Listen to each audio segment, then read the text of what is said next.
जय माता दी। नवरात्रि का पावन पर्व कन्या पूजन के बिना अधूरा माना जाता है। कहते हैं कि नवरात्रि की अष्टमी या नवमी तिथि पर कन्या पूजन जरूर करना चाहिए और इस पूजन में कन्याओं को घर पर आमंत्रित करके उन्हें हलवा पूरी और चने का भोग लगाया जाता है। फिर उनके पैर छूकर उनका आशीर्वाद प्राप्त किया जाता है।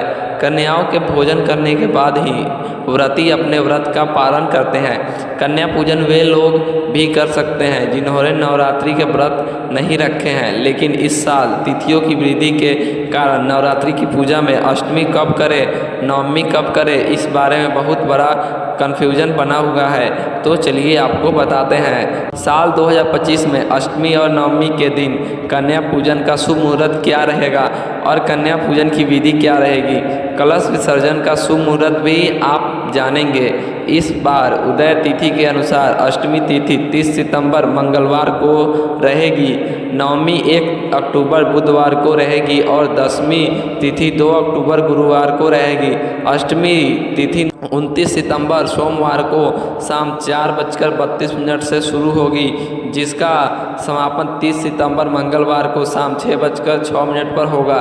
इस बार क्योंकि अष्टमी तिथि 2 दिन है तो हो सकता है कि 2 दिन लोग अष्टमी का व्रत रखें या सप्तमी और अष्टमी का व्रत एक ही दिन रखें। तो 29 सितंबर को भी अष्टमी तिथि शाम से लग रही है। तो अगर आप 29 सितंबर को कन्या पूजन करना चाहते हैं तो शाम 4:32 से लेकर 6:12 के बीच में कन्या पूजन कर सकते हैं। और जो लोग 30 सितंबर मंगलवार को उदय तिथि के अनुसार कन्या पूजन करना चाहते हैं वह सुबह 6:22 से लेकर 11:55 के बीच में कन्या पूजन और हवन कर सकते हैं। 30 सितंबर को राहुल काल दोपहर 3 बजे से 4:30 तक रहेगा और अभिजीत मुहूर्त सुबह 11:53 से 12:40 तक रहेगा।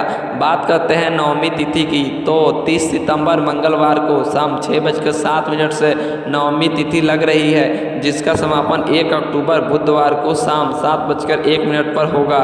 जो लोग 30 सितंबर को मंगलवार शाम नवमी तिथि लगने पर कन्या पूजन करना चाहते हो वह शाम 6:07 से और 6:11 के बीच में कन्या पूजन करना चाहे तो कर सकते हैं, लेकिन सूर्यास्त के बाद में, सूर्यास्त के आसपास के समय में कन्या पूजन करना शुभ नहीं माना जाता। इसलिए आपको यही सलाह दी जाती है कि आप इस बार 1 अक्टूबर बुधवार को उदय तिथि के अनुसार नवमी की पूजा करके हवन करके फिर कन्या पूजन करें। 1 अक्टूबर बुधवार को कन्या पूजन का जो शुभ मुहूर्त है वह इस प्रकार रहेगा।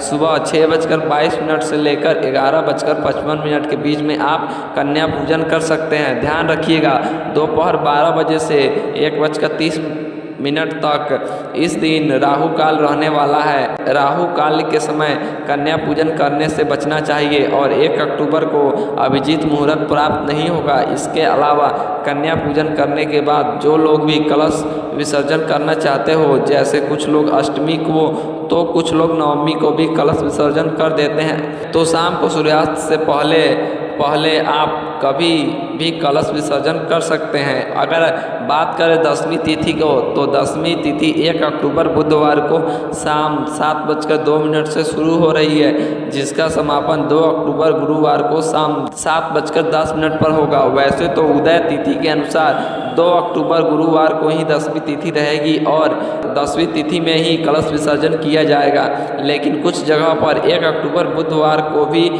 विजयादशमी का पर्व मनाया जा रहा है और विजयादशमी के दिन रावण का दहन किया जाता है। रावण का पुतला जलाया जाता है, जो कि इस बार 1 अक्टूबर और 2 अक्टूबर दोनों ही दिन जलाया जाएगा। लेकिन बात करें उदय तिथि की, तो 2 अक्टूबर गुरुवार को ही विजयादशमी का पर्व मनाना ज़्यादा सही रहेगा और 2 अक्टूबर को कलश विसर्जन का शुभ मुहूर्त 6:15 से लेकर 8:37 तक रहेगा।